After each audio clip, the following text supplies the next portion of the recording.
Julio Cañas, bienvenido a Éxito y Finanzas. ¿Cómo estás? Todo bien, Alex. Muchísimas gracias. Y una vez más, gracias por la oportunidad de compartir acá un rato y poder impactar juntos a tu audiencia y educarla en estos temas que son tan interesantes y relevantes, y particularmente hoy en día. Totalmente, totalmente no. Bueno, antes que nada, gracias a vos por tu tiempo. Sé que sos una persona muy ocupada. Y aparte, qué placer para nosotros tener a un crack como vos en el tema financiero. Y aparte de medio vecinos, estamos bastante a 10, 15 minutos de distancia. Cuando pase Sí. todo esto, seguro nos juntamos a tomar algo y a charlar. Y el tema de hoy, bueno, Julio, antes de arrancar con el tema de hoy, me gustaría que nos cuentes un poquito tu historia. ¿Quién sos? ¿De dónde venís? ¿Qué haces? Etcétera. Sí, seguro. A ver, mi nombre, bueno, Julio César Cañas, originalmente de Venezuela. Tengo ya 10 años acá en los Estados Unidos. Cuando me vine a inicio del año 2011, viví primero en Nueva York, luego me trasladé a Miami en el año 2012. Tengo ya 15 años en la industria de la asesoría de inversiones y de negocios.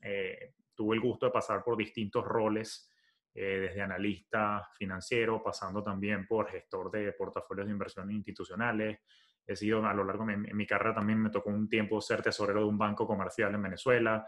Fui CFO corporativo de un grupo financiero internacional de origen también venezolano y finalmente decanté acá en los Estados Unidos como lo que se conoce como Wealth Manager, ¿no? Como gestor patrimonial y asesor de inversiones con licencia acá en los Estados Unidos, tanto en la parte de inversiones como en la parte de seguro.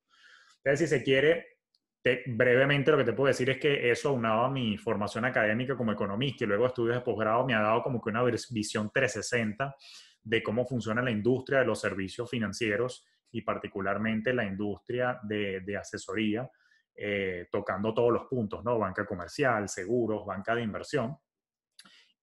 Sin embargo, llegó un punto en mi carrera en el que se me dio la oportunidad, si se quiere, de una manera abrupta, no lo tenía planeado exactamente así, pero me tocó independizarme de alguna manera en el 2014-2015. Y Muchas desde veces las entonces, mejores sí, oportunidades son abruptas, ¿no? total. O sea, siempre quise emprender e independizarme, pero me hubiese gustado hacerlo, si se quiere, de una manera más planificada, pero no, la vida me dio una oportunidad un poquito más acelerada y me dijo, ¿sabes qué? Te toca hacerlo ya y sin mucha planificación. Cosa que es comiquísimo porque para alguien que es relativamente perfeccionista como yo, tú sabes que le encanta calcular todo, planificar. Digamos que Por se te supuesto que fue movieron todas las piezas del rompecabezas y todo, tenías que arrancar de cero. todo. Tuve que arrancar de cero. Y bueno, desde entonces, ya desde el año 2013 más o menos, he estado como independiente. Y digamos, aunque he estado obviamente siempre vinculado a la parte de la gestión de portafolios de inversión para clientes, me he especializado y me he enfocado más en los últimos años también en la asesoría y consultoría de gestión financiera de negocios, ¿no? Porque naturalmente como wealth manager o gestor patrimonial estuve en contacto con muchos empresarios donde sus negocios terminaban siendo su fuente principal de ingresos y riqueza. Entonces, de una u otra manera, también terminaba vinculado yo en el tema de hablar sobre la gestión de la finanza de sus empresas. Y hoy por hoy, si te soy franco, es lo que más disfruto, vincularme en la gestión financiera de emprendedores y empresarios, porque requieren, por supuesto, que muchísima ayuda para estos temas que tienden a ser complejos, pero hay maneras de hacerlos más sencillos. Y bueno, en eso he estado. Además que, bueno, se me conocen en redes sociales, en mi Instagram principalmente, Julio Finance, como el profe, no porque me dedique a ser nada más educador o profesor, sino porque me apasiona mucho el tema de compartir conocimiento. Yo personalmente pienso que la educación es el pilar fundamental del progreso y creo que por ahí parte todo, ¿no? Bueno, y justamente creo que esa pasión es también lo que nos une en este episodio, que es compartir algo de conocimiento para educar a nuestras audiencias y evitar algunos errores que a veces se cometen precisamente por desconocimientos. Totalmente. Ahora, volviendo al tema de que tú antes eras wealth manager para una compañía y después te independizaste. Eso te permite también Sí, ser mucho más abierto en el momento de recomendar acciones financieras para tus clientes, me imagino. absolutamente. Alexis, debo ser franco contigo. Yo tenía intención de independizarme de cualquier manera porque yo tengo una crítica muy fuerte con respecto a cómo funciona el sistema financiero hoy por hoy. Eso está cambiando. No me voy a atrever a generalizar, pero lamentablemente la experiencia que a mí me tocó vivir en la banca de inversión es un modelo de negocio que estaba basado en vender lo que llaman productos propietarios. ¿Qué quiere decir eso? Que tú cuando trabajas en un banco en particular o en una entidad financiera en particular, cada quien desarrolla su producto para poder cobrarle al cliente. ¿Qué producto? Bueno, un portafolio de inversión preestablecido con una estrategia. Entonces, ¿qué ocurre? Que lamentablemente había como que un forcejeo obligado por vender los productos de la firma, cuando no necesariamente los productos de la firma que uno representa no necesariamente son el más indicado para el cliente. Entonces, cuando empecé yo a sentir ese conflicto de interés y me empecé a sentir un poquito mal, como que mira, no, o sea, no me puedes forzar, o sea, yo siempre he estado del lado del cliente, entonces tú, entidad financiera, ¿cómo me estás, tú sabes, forzando a ofrecer algo en lo que no es que sea malo el producto, sino que es un medicamento que no le compete y no le hace bien al Sí, cliente? Entonces, quizás el producto no era malo, pero no era lo mejor que necesitaba tu es cliente, correcto. o el que necesitaba tu cliente en específico. Sí, y yo utilizo mucho las analogías médicas porque vengo de familias de muchos médicos. Entonces, por ejemplo, mi mamá que es doctora, o sea, eso es como mandarle un medicamento, no sé, para el dolor de cabeza a alguien que lo que tiene es un dolor en las articulaciones. No necesariamente es la misma pastilla que te debes tomar, por más buena que sea la pastilla del dolor de cabeza. Entonces, como dices tú, si no te convenía, no me dejabas alternativa que, bueno, eso es lo único que hay, es lo único que te voy a vender. Entonces, cuando vi eso, me empecé más a enamorar de un modelo de servicio y de consultoría y asesoría independiente, que es lo que se conoce como un modelo de arquitectura abierta, ¿no? ¿Y qué es arquitectura abierta? Yo no poseo productos propios, sino que yo como tu consultor y como tu asesor te ayudo precisamente a navegar el mar de opciones que hay allá afuera y entre los dos, le hace entre mi persona y el cliente, buscamos entonces lo que más te convenga y así yo elimino el conflicto de interés de estar vendiendo algo que no necesariamente es lo más adecuado para ti. Por eso es que de una u otra manera me alegró que, aunque abrupto, pues me tocó independizarme y me siento mucho más cómodo con este formato ahorita porque antepongo los intereses de mi cliente a los intereses de la entidad financiera, que es lo principal y así debería ser en todos lados. Claro, e imagino que también muchas veces los productos, dependiendo del producto que tú recomendabas, tenías una cierta comisión que estaba asociada a ese producto. Entonces, por ende, también tenías un poco de conflicto de interés vos mismo. Correcto, correcto. Y es que eso es lo que pasa hoy en día, tanto en la industria de los seguros como en la industria de la asesoría de inversiones, que si tú trabajas como corredor de seguros o como corredor de bolsa con las licencias respectivas, pues entonces naturalmente tú ganas por comisión y los intereses no están alineados. Yo te quiero vender el producto más caro probablemente porque es el que más comisión me da. Ahora, un modelo de arquitectura abierta, un modelo basado en asesoría, se rige más por lo que se conoce como un principio de buen padre de familia, o en inglés el principio fiduciario, o el fiduciary duty. ¿Qué quiere decir eso? Que yo no gano por comisión, al menos no en el negocio de asesoría, y lo que hago es que cobro un fee por mi tiempo, si es que cobro por tiempo, un flat fee si es un proyecto, o si te llego a manejar un portafolio, pues cobramos un porcentaje de lo que te administro, pero no tengo ese conflicto de interés de que te voy a vender o comprar tal o cual activo financiero o tal o cual producto de seguro, porque yo estoy primero evaluando cuáles son tus reales necesidades para entonces yo salir al mercado contigo. Es como que si fuera un personal shopper, pero aplicado a las finanzas. Tú me estás pagando por yo salir contigo a elegirte lo mejor. Me Entonces, gusta esa analogía. bajo ese sistema y bajo esta analogía, me he sentido un poco más, digamos, feliz con mis principios y con la manera como yo creo que debe operar precisamente el mercado financiero. Exacto. Y aparte eso también te motiva a vos. Bueno, no necesitas motivación, ¿no? Pero a que a medida que tu cliente va mejorando, también tú vas agarrando un porcentaje extra, porque todos ganan ahí. Correcto, correcto. Y esa es la idea. O sea, al final del día, particularmente cuando uno es asesor joven, la apuesta tuya, el juego tuyo es a largo plazo. O como diría Simon Sinek, que es el infinite game, ¿no? O sea, el juego infinito a largo plazo que yo le estoy apostando. Y básicamente mi intención siempre es crecer con mis clientes. Entonces, la idea no es tratar de sacarle la máxima comisión posible, sino salvaguardar sus intereses de manera tal que yo pueda mantener en el tiempo su confianza y que me permita acompañarlo durante todo su proceso. Crece el cliente, crezco yo también, y entonces al final del día termina siendo un ganar-ganar. Excelente. Ahora, vos nombraste que haces mucho el que son manejos de inversiones, manejos de negocios, pero también tú puedes recomendar estrategias para mejorar las finanzas de las personas. Sí, totalmente. Y es que está todo entrelazado. Y te cuento, precisamente en mis redes sociales, por un tema regulatorio, por cierto, yo comparto más contenido de finanzas personales ligeras. En mis redes no hablo mucho de inversiones porque por asuntos regulatorios y de cumplimiento legal, no puedo estar abiertamente hablando de tal o cual cosa. Es como que un doctor no pudiera estar hablando de medicamentos así en términos generales porque tú no sabes cuándo alguien de repente dice, oye, yo me tomé eso que tú dijiste en internet y resulta que me dio alergia o me mató, peor. Entonces, lo mismo ocurre. Y esto quiero aclararlo acá y aprovecho que me das ese cue porque hay mucha gente compartiendo contenido sobre inversiones en redes sociales, pero probablemente no están calificados, no tienen las licencias, no están regulados y aunque su iniciativa no es maligna, Lucrativa. puede ser benigna, o sea, simplemente quieren educar, no están teniendo en consideración que a veces si alguno de ellos dice, no, porque a mí me gusta la acción de Apple, y resulta que viene alguien y compra Apple y Apple se viene a la baja aparatosamente, o sea, la persona que compartió el dato puede exponerse a un riesgo de que lo demanden, porque bueno, tú andas diciendo en redes que ande esto y yo te hice caso. Entonces, claro, vienen problemas legales. Entonces, eso es una cosa que quiero aclarar. Uno tiene que tener cuidado también qué tipo de información uno está consumiendo en las redes, porque probablemente alguien, aunque con buena intención, sin querer queriendo, se está exponiendo a unos riesgos, está recomendando cosas que no debería. Y algo Pero importante también es de quién viene el sí, consejo, ¿no? Que esté preparado, como lo correcto. dijiste al principio.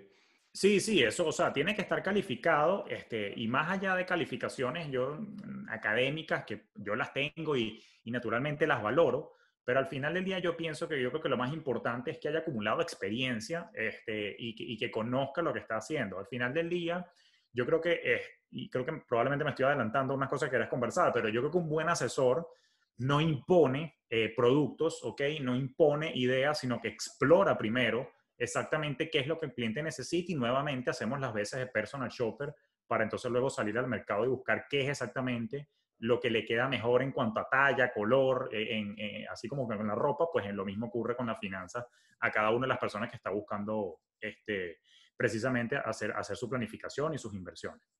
Excelente. ¿Cuándo una persona debería, a ver cómo te armo la pregunta?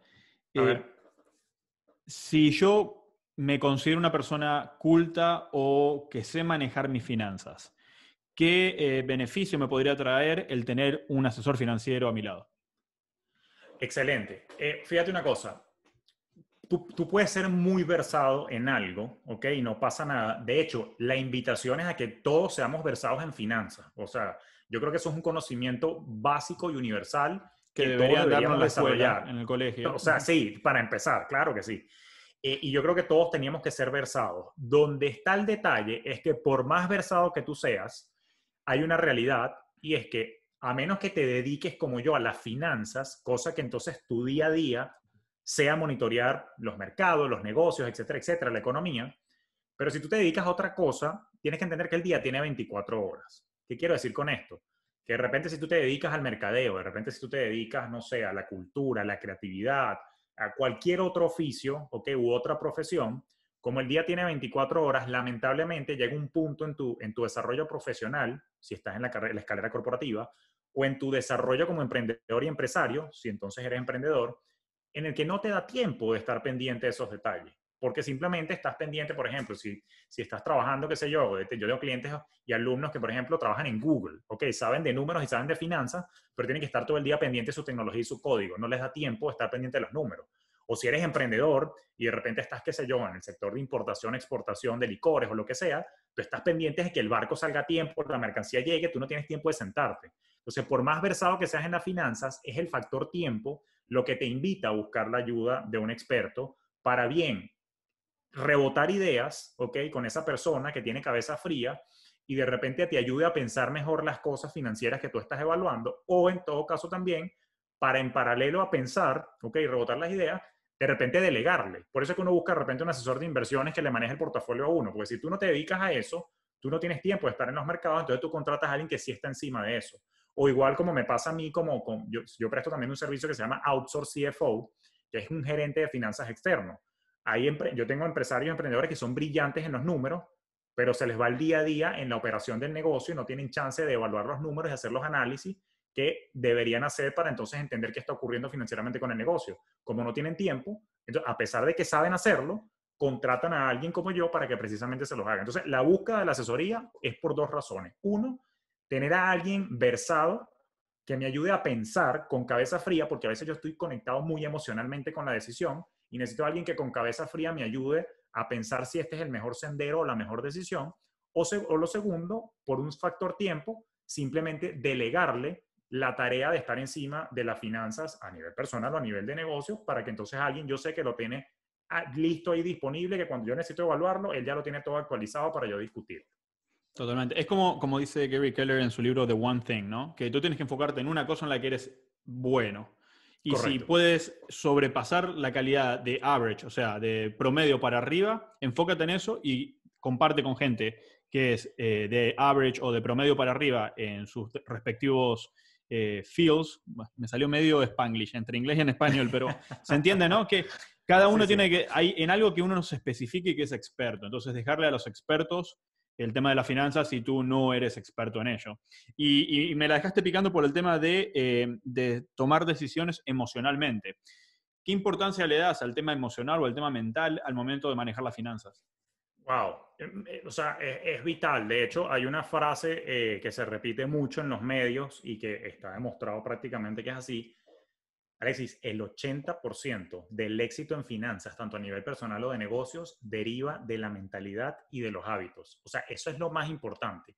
El otro 20% es el conocimiento técnico y de pronto la ejecución. Pero si tú no tienes la mentalidad adecuada, si tú no tienes la programación mental, las creencias con respecto al dinero, de manera alineadas de manera positiva, que jueguen a tu favor, entonces eso podría traer complicaciones en las motivaciones internas. O sea, yo he terminado de creer, a pesar de que soy economista de formación, soy muy apasionado por los asuntos de la psicología, neurofinanzas y neurociencias, cómo funciona el cerebro con respecto al dinero. Y me he dado cuenta que si naturalmente tú no tienes una conexión emocional adecuada, una buena relación con el dinero y un sistema de creencias apropiado con respecto al dinero y con respecto a la mentalidad de abundancia, la mentalidad de crecimiento, entonces vas a tener muchísimas complicaciones gestionando, por ejemplo, la incertidumbre que representa navegar los mercados financieros, los negocios, la economía, etcétera, etcétera. Y por eso se requiere entonces que trabajemos mucho esta parte mental. Y eso es algo que de hecho yo hago mucho en mis programas y es principalmente el contenido que yo comparto. No repito tanto lo que ya uno sabe. Es como que, a ver, todo el mundo sabe que tienes que hacer dieta. Todo el mundo sabe que tienes que hacer un presupuesto. La gran pregunta es, si me permites el francés, ¿por qué carajo nadie lo hace? Porque hay un tema motivacional, hay un tema de falta de conexión emocional con el objetivo, con la meta. Y todo tiene que partir precisamente de aclarar lo que está en mi cabeza para que entonces lo que esté en mi cabeza me permita generar la motivación para ejecutar. Cuando tú estudias, por ejemplo, estos temas de programación mental y cómo funciona, hay como una cadena de eventos que ocurre. Todo parte por la programación mental a nivel del subconsciente. La programación es la que genera entonces los pensamientos. ¿Cómo piensas tú con respecto al mundo y con respecto al dinero? Y después del pensamiento, pues eso conecta con las emociones. La emoción es lo que dispara una acción, ¿ok? Y las acciones son las que te llevan al resultado, que son, sea lo que tú tengas hoy en día, tanto en el plano personal como de negocio. Entonces, todo siempre tiene que partir de explorar mi cabeza y qué son las cosas que yo pienso o qué son las cosas en las que yo creo que pueden jugar a mi favor o en mi contra en la toma de decisiones en el día a día. Estoy 100% de acuerdo con vos. Justamente el viernes pasado estaba reunido con unos amigos y estábamos hablando del tema, ¿no? Y la comparación que yo les dije fue lo mismo que decís vos. El tema de comparar lo que es, por ejemplo, el desendeudarse, o sea, bajar las deudas que uno tiene con el adelgazar, ¿no? Correcto. Y fue mi misma expresión. O sea, todos sabemos que tenemos que comer sano, hacer ejercicio, cerrar el pico, tomar mucha agua y listo. No es tanta lógica, no es un plan mágico que hay que hacer para adelgazar. Pero no lo Correcto. hacemos. ¿Por qué? Porque No lo nos falta hacemos. la fuerza mental y las ganas de hacerlo realmente. Ahí Correcto. un amigo me dijo, bueno, pero todos tienen ganas de hacerlo, pero por algo no lo hacen. Bueno, pero es un tema mental, es un tema de decisión personal. O sea, el que quiere adelgazar, adelgaza. El que quiere buscar un nuevo trabajo y mejorar y superarse, lo hace. Si no está el que quiere bajar las deudas, lo hace, se organiza, lo hace. Depende todo de la mente. La mente es el que maneja el resto de nuestras emociones, así que si no estamos 100%. alineados mentalmente no vamos a poder lograr las metas. Volviendo, me gusta mucho el tema este de las neurofinanzas, que me gustaría después que lo toquemos más adelante o en otra ocasión, Seguro. pero es bien interesante. Con todo lo que está pasando, ¿no? Y vos estabas hablando mucho de que todo el mundo sabe que tiene que hacer un presupuesto y todo el mundo sabe lo que tiene que hacer para mejorar sus finanzas, pero estamos en medio de una pandemia, ¿no? Estamos en medio de una situación global tremenda. Las metas que teníamos a principio de año quizás, en el aspecto financiero, ¿hay que modificarlas? ¿No hay que modificarlas? Para mí es un tema muy personal dependiendo del caso, ¿no? Pero ¿qué Claro. consejos le das a tus clientes o a la gente que te sigue? No, me encanta como lo planteas. Yo te diría que uno tiene que ser terco con las metas, pero flexible con los mecanismos y la ruta para lograrlos. ¿Ok? O sea, a ver, todo lo que ocurrió en este 2020, que estamos grabando este episodio, se vio naturalmente a nivel mundial afectado por el nuevo orden económico que sentó la pandemia a todo nivel, tanto en el plano personal como de negocio. Pero eso no implica renunciar a tus objetivos de venta, a tus objetivos de carrera, sino que me da risa porque yo recuerdo que a veces por ahí por las redes ponen un video de Bruce Lee, que él en inglés está diciendo que tienes que ser como el agua, querido amigo, que cuando tú sirves el agua en el teapot o en la jarra de té, se convierte en la jarra de té. Cuando lo pones el agua en el vaso, se convierte en el vaso. Cuando lo pones en el plato, se convierte en el plato. ¿Qué estaba diciendo Bruce Lee ahí? Bruce Lee estaba diciendo, sé como el agua, querido amigo. O sea, sé como el agua es, fluye, sé flexible y adáptate a la forma que se te esté presentando. Y si tú lo piensas, cuando nosotros estábamos en el colegio, que veíamos biología y nos hablaban de Charles Darwin y decía que no es la más fuerte o la especie más fuerte o la más inteligente la que sobrevive, es la que mejor se adapte a los cambios. Entonces, al final del día yo creo que la flexibilidad tiene que venir es por la parte de la ejecución sin necesidad de renunciar a tus sueños. Entonces, hay veces que somos estercos con la ejecución, como que como una mula. Oye, esta es la ruta, esto es lo que yo quiero y aquí es donde lo vaya a lograr. Pero como a mí, la vida te sorprende y de repente te tira por otra ruta antes de tiempo o por una ruta distinta a la que tú creías que era la conveniente. Entonces, yo creo que si hay algo que tenemos que aprender de los emprendedores de Silicon Valley, ellos tienen un término que a mí me gusta, en inglés le llaman pivot, yo creo que sería como pivotar o girar o virar el rumbo. O sea, tienes que hacer las experimentaciones, que si algo no te está funcionando, una metodología, una ruta para alcanzar tus metas, bueno, haz los cambios. O sea, no eres un árbol que tiene las raíces echadas y que no te puedes mover de donde fuiste plantado. Entonces, la flexibilidad nuevamente viene más, en todo caso, es por la ejecución. Ahora, ha sido un año duro, ha puesto, si se quiere, en reflexión muchos aspectos que, como bien decíamos, los sabías, pero no los habías ejecutado. ¿Qué enseñanzas nos deja, por ejemplo, todo este tema de la pandemia? Primero, que había que tener un fondo de emergencia, ¿ok? Tanto en el negocio como en las finanzas personales. Casi nadie, lamentablemente, lo tenía. Y ahora es que nos dimos cuenta que si me quedaba sin trabajo o si mis ventas caían, yo necesitaba ese fondo de emergencia. Pero lo otro que creo yo que es lo más relevante y no menos importante o más importante, pero digamos que igual de relevante sería, es que había que diversificarse. O sea, así como en inversiones hablamos de no poner todos los huevos en una sola canasta, yo creo que desde el punto de vista de ingresos, también una de las enseñanzas que nos deja la pandemia es que también había que generar alguna fuente adicional. ¿Ok? Totalmente. No hay que depender solamente de un cheque. No hay que depender solamente de un cheque. Ojo, y la tiene, a ver, o sea, es riesgoso trabajar para una empresa porque tú no sabes cuándo te pueden votar y también es riesgoso emprender. Tú eliges tu tipo de riesgo, tú eliges el estilo de vida con el que más te sientas cómodo. Ninguno es mejor que el otro. Pero en cualquier manera, de cualquier manera acá, no puedes depender de una sola cosa. O del cheque nada más, o de una sola línea de negocio o de un solo cliente. Entonces hay que buscar las maneras de diversificar. Ahora, es muy fácil decirlo, es muy fácil recomendarlo, debo ser responsable. Ejecutarlo. Por eso te iba a decir, o sea, debemos ser responsables tú y yo y decir, o sea, no es tan sencillo ejecutarlo, pero el problema es, Alexis, si nunca empiezas a ejecutarlo, si nunca das el primer paso, ¿cuándo carrizo vas a arrancar?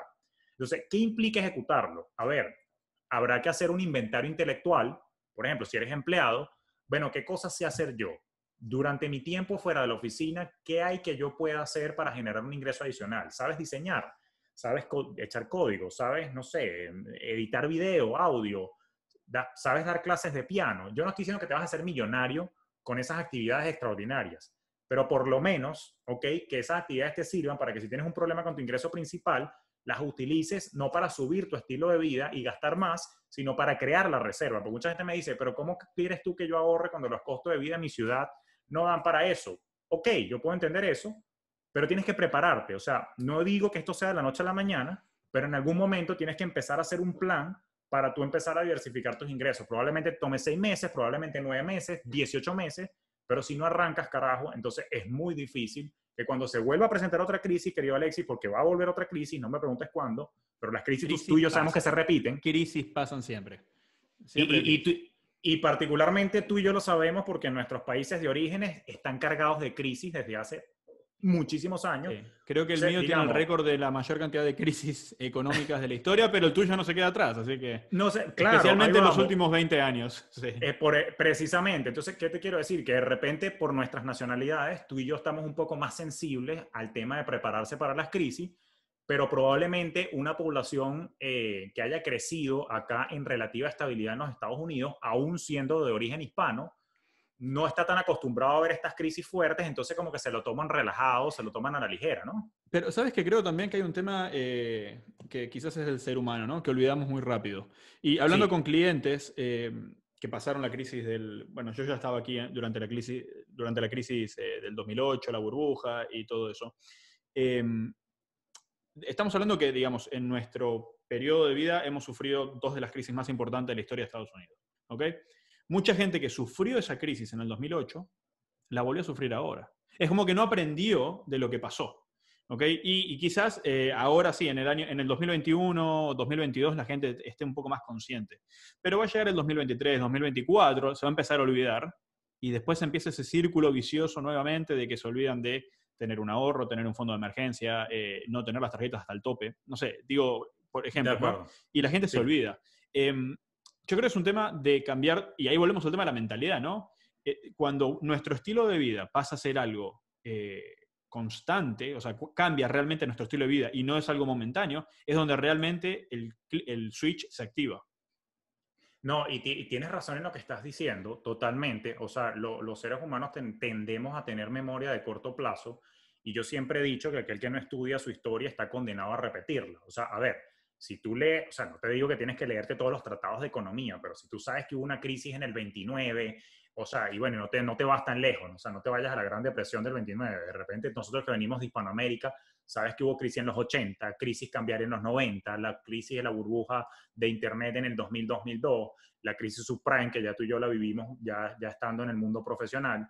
Entonces, a ver, tienes que, ¿cómo se llama? Extraer las enseñanzas de eso y tomar las previsiones porque ya tú ves que hay un patrón cíclico en la economía y que siempre va a venir otra crisis, pero si no te preparas con tiempo te agarras desprevenido. Ahora, lo que te quería reflexionar al respecto, me da dolor que sea así, me da mucho pesar, pero no es hasta que no tienes un shock emocional lo suficientemente fuerte, o sea, hasta Es que verdad. te llega, como dicen, como en mi tierra dicen, te cae la locha o te toca el 20, como que ya por fin se te prende el bombillo y dices, uy, toqué fondo, no quiero pasar por esto de nuevo. Ojo, a mí me pasó, no vayas a creer que yo soy perfecto en la Sí, finanza, sí, sí, yo sí. también estoy lleno de errores que cometí en el pasado, pero por ejemplo, yo personalmente pasé por una crisis personal financiera cuando me tocó abruptamente emprender, no estaba listo para hacerlo. No tenía la preparación, cosa que después te la puedo contar en otro episodio. Pero ¿qué ocurrió? Que por no estar listo, hubo un estrés tan fuerte en mí, Alexis, que terminé enfermándome por estrés financiero. Toqué fondo tan, pero tan bajo que dije, esto no me vuelve a pasar.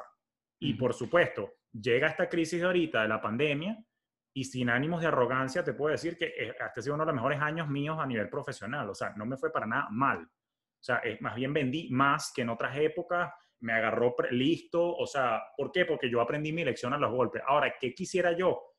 Dicen que el único que aprende por cabeza ajena es el barbero o el peluquero, pero yo quisiera que cambiáramos esa frase. A ver, cónchale, que por ejemplo la gente te escucha a ti, Alexis, y me escucha a mí, y entre los dos, o sea, ayudemos a que quien nos está escuchando reflexione y diga, oye, sí, déjame no pasar por las cosas que ha pasado Alexis, déjame no pasar por las cosas que ha pasado Julio y tomar previsiones. Me encantaría que fuese así, pero, a ver, se requiere de un nivel de introspección de otro nivel para que sin tú pasar por un trauma, por una crisis personal, puedas absorber estos conocimientos y evites este tipo de malos ratos que a veces nos toca pasar. Ojalá eso ocurra, pero no es tarea fácil, lo reconozco.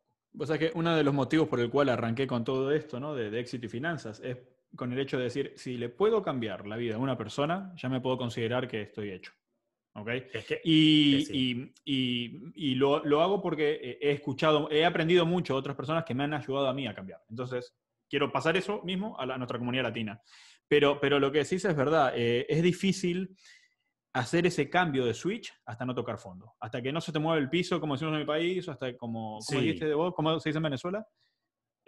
O sea, hasta que te cae la locha, que es como Hasta que que ya te cae, entendiste, exacto. o sea, Hasta que te hasta que ya caen entendiste y digo, las wow, monedas, exacto. Hasta que sí, te cae y entendés, es difícil tomar, especialmente cuando son decisiones muy drásticas, ¿no? Y cambiar un sí. estilo de vida es una decisión drástica. Sí, eliminar todas tus deudas y comerte, no sé, 3, 4 meses encerrado sin gastar para poder bajar las deudas, es una decisión drástica. Y ahí es donde a sí, nosotros nos cuesta más y hay que hacerlo, ¿no? Y estar preparado para eso. Eh, correcto. Volviendo al tema del asesor financiero, y vos ya nombraste algo, ¿no? De cómo darse cuenta si un asesor financiero es o no es bueno. ¿Qué le Sí. dirías a las personas que nos escuchan hoy para que no se coman el cuento de alguien que se dice asesor financiero y no lo es? ¿O cómo identificar a uno que realmente tenga las características que uno está buscando para mejorar sus finanzas? Sí, bueno, más allá de las calificaciones o cualificaciones académicas y que la persona, por supuesto, tenga las licencias de rigor, a ver, tú no te vas a ir a ver con un doctor o con una enfermera o con un médico que no haya sido capacitado para ello, ¿no? Es lógico, o sea, ya de por sí, ya por ahí te genera suspicacias si esa persona no tiene las licencias correctas. Entonces hay que verificar que la persona tenga las licencias y tenga autoridad para poder hablar de los temas que va a tocar. Pero más allá de la licencia, yo creo que el segundo paso para detectar si es un asesor agradable con el que valga la pena trabajar es discernir si es más hablador que oyente. Te explico por qué. Pues normalmente, una cosa es ser buen conversador y otra es que de repente el asesor monopolice la conversación tratando de convencerte de comprar algo. Entonces no es un asesor, es un vendedor. Y un asesor en realidad es bueno cuando se dedica a hacer lo que llaman en inglés powerful questions, o sea, preguntas poderosas.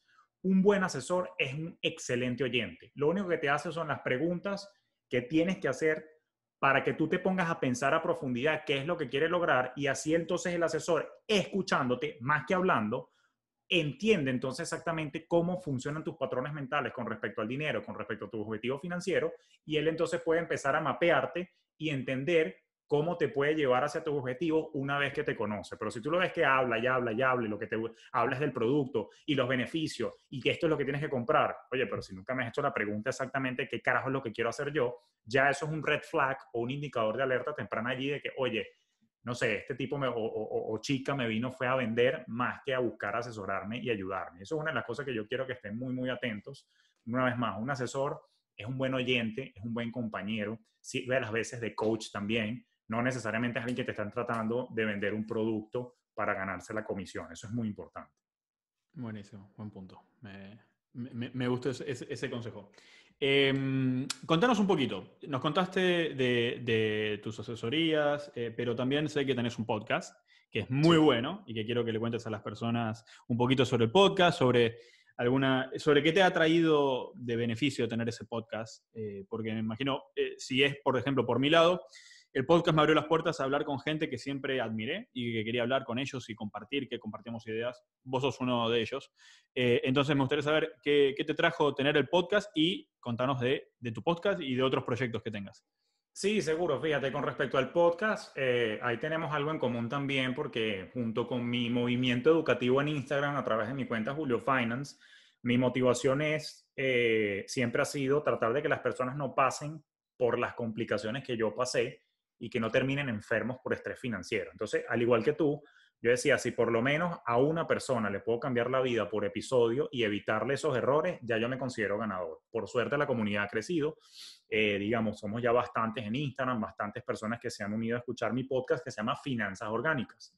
Y el nombre es curioso porque le llamé Finanzas Orgánicas porque a mí me gusta, y como tú lo has escuchado, me gusta hablar de finanzas al natural, sin aditivos técnicos ni tecnicismos, ¿no? Sino que yo lo hablo en el mismo tono que estamos hablando acá, como dos amigos en la sala de la casa con un buen vino o un buen whisky, simplemente compartiendo ideas y me ha permitido, por supuesto, digamos, ampliar el alcance de mi mensaje y mi reflexión de lo que yo llamo un despertar financiero. Yo no sé si tú te diste cuenta, pero de hace unos años para acá, y particularmente tú que estás en los Estados Unidos, habrás sentido que cada vez más se puso de moda o en boga el tema de comer orgánico, comer sano. Y ya dejó de ser moda, Totalmente. ya es una decisión y un estilo de vida. Yo siento, y por eso aplaudo tu podcast también, que en este momento estamos pasando por un movimiento similar, pero en las finanzas. Ahorita hay un despertar. Ahorita hay una nueva tendencia de que a algunas personas se les está despertando la conciencia, o así al estilo Matrix, se están despertando y se están dando cuenta de que hay ciertas cosas que pudieran hacer mejor.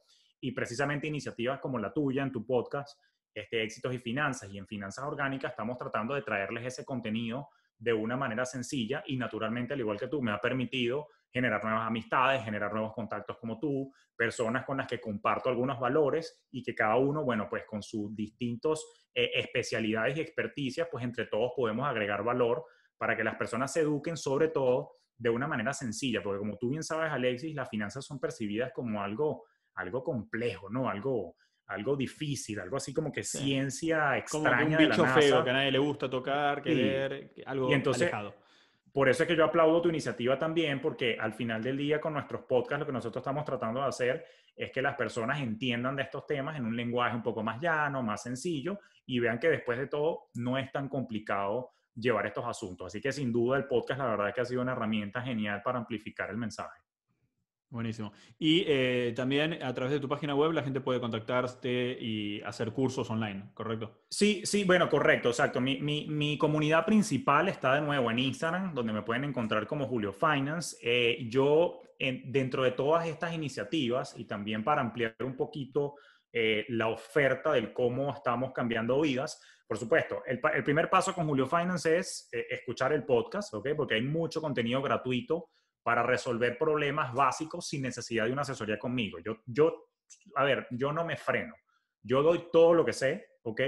Pero llega un momento que cuando las personas dicen, ok, Julio, bastante que me has resuelto con el podcast, pero quisiera profundizar en algunos temas, quisiera profundizar en tu metodología para organizar las finanzas, quisiera de repente cursar contigo algún acompañamiento para transformar mis finanzas personales o las de mi negocio, y entonces ahí es cuando yo dije, ok, déjame crear un espacio para eso, y creamos junto a mi socio Adam Strambasser una suerte de academia, por ponerle algún nombre ahorita, pero más que academia es un movimiento y se llama Fintel Hub.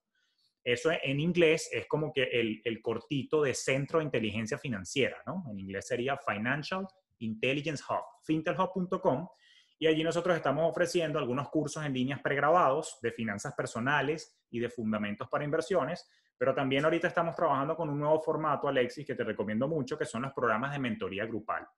¿Qué es lo que ocurre? Que hay personas que son muy autónomas y que les va muy bien estudiando un curso pregrabado por su cuenta, pero la verdad es que como profe he descubierto que hay muchas personas que prefieren que los lleves de la mano y que prefieren una experiencia en vivo contigo. Claro, ahorita con la pandemia no se ha podido presencial, pero a través del Zoom, pues no pasa nada, se puede montar cualquier cantidad de programas y donde tú puedes entonces crear una experiencia que tenemos de mentorías grupales, donde pasamos por una fase totalmente de transformación de las finanzas personales y otro programa de negocios que también tenemos por ahí disponible para acompañar a la gente en cómo ordenar las finanzas en particular y cómo cambiar el mindset para que esos cambios sean sostenibles en el tiempo. Buenísimo. Sería un mastermind, por decirlo de alguna forma. Sí, es un master, o sea, es una mezcla de varias cosas, porque fíjate que el mastermind naturalmente tiene como que el formato en el que todos comparten conocimiento, cosa que obviamente es un componente nuestro, pero también nosotros lo combinamos, Adam y yo, con sesiones donde nosotros damos contenido, reflexiones, tutoriales, herramientas, precisamente para que logren el orden y logren hacer una planificación estratégica y financiera mucho más coherente con tus objetivos. Entonces, no nos basamos nada más en números. Nuevamente, nosotros tocamos mucho la parte psicológica y la parte de cuál es el mindset correcto que tienes que desarrollar para poder crecer y poder destrabarte y conseguir la motivación que necesitas para entonces efectuar las acciones que te llevan a los resultados que tú estás buscando para ti. Obviamente todos queremos bienestar, pero lo decías tú hace un rato, o sea, si no hay un compromiso y no estás bien decidido, entonces al final del día el cambio termina siendo para quien lo quiere, ¿no? Exacto, buenísimo. Vamos a poner todos los links en las anotaciones del episodio y para los que nos ven en Facebook, en YouTube, también en los comentarios abajo. Vamos a pasar a la sección de 4x4, ¿ok? Que son Buenísimo. 4 preguntas que le hacemos a todos los invitados. ¿Estás listo? Listo, vamos con eso. Buenísimo. Primera pregunta. ¿Cuál es tu libro preferido sobre finanzas personales o sobre emprendimiento? O si querés recomendar de los dos, también podés hacerlo. La verdad es que, bueno, quienes nos están viendo en video pueden ver que tengo bastantes recomendaciones para hacer, pero yo diría que uno de los libros de finanzas / emprendimientos que más cambió mi vida y me ayudó a organizar mejor las ideas es el de Business Model Generation de Alex Osterwalder, ¿ok? El de generación de modelos de negocios de Alex Osterwalder, en el cuyo libro se explica en detalle cómo funciona una metodología que se conoce como Business Model Canvas, ¿ok? A través de la cual, con 9 pilares estratégicos, nosotros podemos aterrizar una idea de negocio. Entonces, los pilares van desde definición del segmento del cliente, pasando por los canales, propuesta de valor y, por supuesto, tocamos la parte financiera con estructura de costo y modelo de negocio. Pero lo que me encanta de este libro es que te da de una vez el formato, la plantilla, porque a veces uno quiere montar un negocio y uno dice, no sé ni por dónde empezar. Listo, con esta metodología tienes los 9 pilares que tú necesitas armar para que tu idea ya vea la luz y la puedas poner en marcha. Así que no me canso de recomendar. Sabes que nunca lo he escuchado, así que ya me lo voy a pedir. Muy Por buena favor. información. Y obviamente en las anotaciones y en los comentarios van a estar los links. La segunda pregunta es, ¿cuál crees que es el motivo principal por el cual nos da tanto miedo emprender o empezar a actuar financieramente de la forma correcta? Fíjate, desde el punto de vista de emprendimiento, a ver, en mi experiencia yo lo que he visto, y esto tiene que ver con neurofinanzas, por cierto, y neurociencia, al cerebro y al ser humano no le gusta la incertidumbre. Y yo creo que uno de los principales miedos, hay muchos, pero el principal que yo he visto como factor común es que el miedo a no poder manejar la incertidumbre. Cuando tú vas a arrancar un negocio, tú no tienes idea de si te va a ir bien o te va a ir mal, si tu producto va a gustar o no va a gustar, si vas a tener épocas buenas o épocas malas, y las épocas buenas cuando comienzan, cuando empiezan las ventas. Entonces, claro, emprender en sí tiene muchísimos más componentes de riesgo que la ruta tradicional de trabajar, que te repito, ser emprendedor no es mejor que ser empleado. En mi opinión, el Y no mundo todos necesita los son dos. emprendedores. A No mí me todos gusta aclarar son. eso siempre, ¿no? Que no todo el mundo va a ser un emprendedor. Y no está Es mal, correcto. está No perfecto. está mal. No, no. Y eso me gusta, que bueno que pensamos igual, Alexi, porque a mí no me gusta ser, como yo llamo por ahí, emprenazi. Que no, o sea, la única manera de que te vaya bien en la vida es que emprendas porque tienes que, ¿cómo se llama? Trabajar por tus propios sueños antes que te contrate otro para que construyas los sueños Sí, de él. no hacer rico a otro, sino hacerte rico tú mismo. O sea, Me parece fatal esa frase y quiero que lo sepas, Alexis, que yo conozco personas y tengo clientes que son empleados y van encaminados hacia la riqueza. ¿Por qué? Porque utilizan muy bien sus recursos, hacen sus aportes a su plan de retiro, van a ser millonarios aún siendo empleados. van a Entonces, llegar a la independencia financiera sin necesidad de ser emprendedores. sin necesidad de ser emprendedor. Entonces, eso lo quiero dejar claro allí.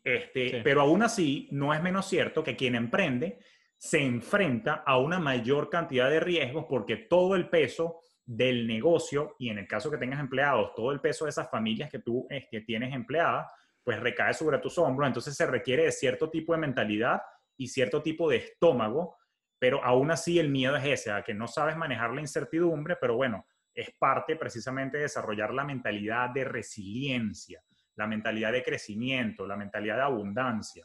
Y no se trata de ser un optimista empedernido, de ver el mundo con lentes rosas. Se trata de, en vez de creer que todo va a salir bien, simplemente pensar, oye, al final del día, yo solamente rezo porque yo tenga la habilidad y sabiduría para poder sortear y sobrepasar los obstáculos que se me vayan presentando. Pero obstáculos van a venir.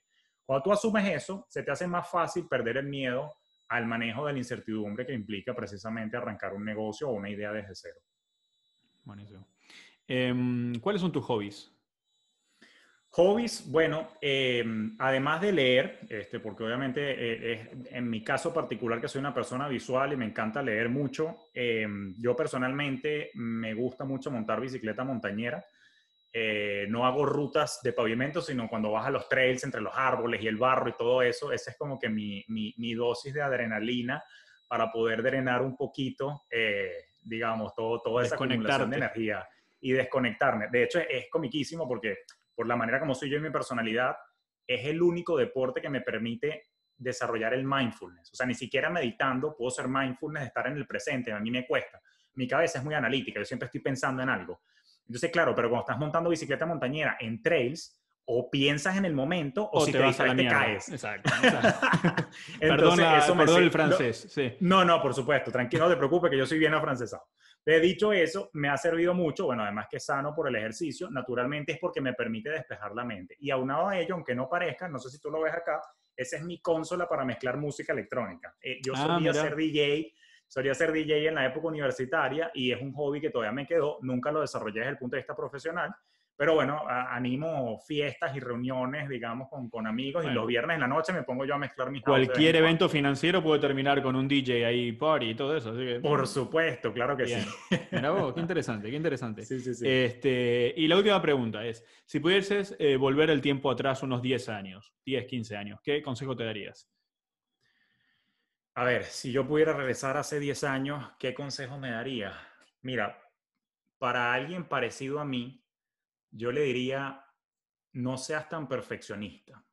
¿Por qué? Porque uno de los errores que yo siento que he cometido, no me voy a atrever a decir que me arrepiento, lo he hecho pecho, pero yo siento que el perfeccionismo me paralizó a mí por mucho tiempo. O sea, a veces estar buscando, vamos a suponer, tú que estás haciendo el podcast en video, no, déjame esperar, no tengo no lo voy a lanzar el podcast todavía porque todavía no tengo el micrófono que quiero, no tengo la cámara que quiero, no tengo el ring light que quiero. Entonces, a veces uno se para por pendejadas en vez de sacar los proyectos y en el camino irlos mejorando y evolucionando, o como buen emprendedor, irlos pivotando o iterando, y a medida que vas evolucionando, pues bueno, entonces vas mejorando cada versión que vas presentándole al mundo.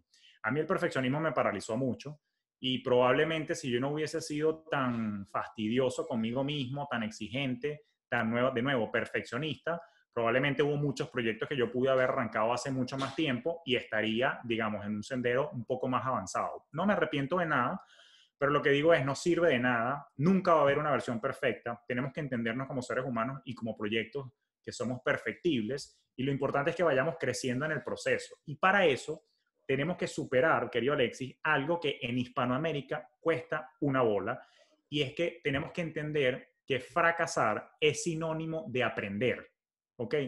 En Hispanoamérica ocurre mucho que en la cultura hispana, a diferencia de la cultura anglo-Silicon Valley, fíjate que en Silicon Valley, cuando tú fracasas, te aplauden porque te dicen, ¿qué aprendiste? Cuéntanos. En cambio, en Hispanoamérica, eso está cambiando. Pero, y eso lo dice, por cierto, mucho Andrés Oppenheimer en su libro Crear o Morir, que lo recomiendo también. Voy con esa recomendación. Andrés Oppenheimer, Crear o Morir. Y el problema es que en Hispanoamérica está muy arraigada la cultura de que fracasar es absoluto. Oye, qué loser, qué perdedor, quebraste. Oye, perdiste, fracasaste. Entonces es como que una escoria o raya social el hecho de que tú te equivoques y te vaya mal en algún proyecto, alguna idea. Fíjate que no, en Silicon Valley al contrario. Cuando tú fracasaste, la gente te dice, bueno, qué chévere. Inclusive hay eventos por ahí que seguramente los has escuchado tú, Alexis. Hay uno que se llama Fuck Up Nights, que es donde se reúne la gente para echar los cuentos de los errores que cometieron, y así entre todos aprendemos de los errores de los demás. Entonces, y esto lo digo porque como este podcast está en español, a todos los hispanos latinos que nos están escuchando, perdámosle el miedo a fracasar, porque eso nos va a ayudar a ser menos perfeccionistas y nos va entonces a empujar a atrevernos más. Si yo me hubiese atrevido más hace 10 años, estaría mucho más lejos. Te repito, no me arrepiento, siento que estoy bien donde estoy, pero viendo por el retrovisor digo, lo pude haber hecho mucho mejor. Entonces, para los jóvenes que están allá afuera, por favor, dejen el perfeccionismo, pierdan el miedo a fracasar, prueben, ¿ok? De manera inteligente, por supuesto, no a lo loco, pero eso le va a permitir avanzar. A medida que vas aprendiendo de los errores, ya tu siguiente versión va a ser cada vez mejor. Excelente, le pusiste la frutilla al postre y lo entregaste, ya, perfecto, esa terminación. No le tengan miedo a fracasar, que es súper importante. Nos vamos a ir despidiendo, pero antes me gustaría que de vuelta nos dejes tus redes sociales para que la gente te siga, tu podcast y cualquier mensaje que quieras dar para despedirte. No, seguro que Tuyo. sí. Ante todo, hermano, gracias de nuevo por la oportunidad de impactar junto a ti. Me disfruto mucho que nos una el mismo propósito de educar a la comunidad hispana que tanto nos necesita, que le traigamos contenido que sea digerible. Y más allá de eso, bueno, les espero en mi Instagram, Julio Finance, donde siempre estoy compartiendo contenido, contestando mensajes directos a la comunidad para aclarar dudas básicas. Y cuando quieres empezar a profundizar, pues el journey te debe llevar a empezar a escuchar mi podcast Finanzas Orgánicas, donde hablamos de finanzas personales y de negocios al natural, sin tecnicismos. Buenísimo, buenísimo. Te mando un fuerte abrazo, gracias por acompañarnos hoy y estamos hablando muy pronto. Buenísimo, muchísimas gracias de nuevo. Chao, chao.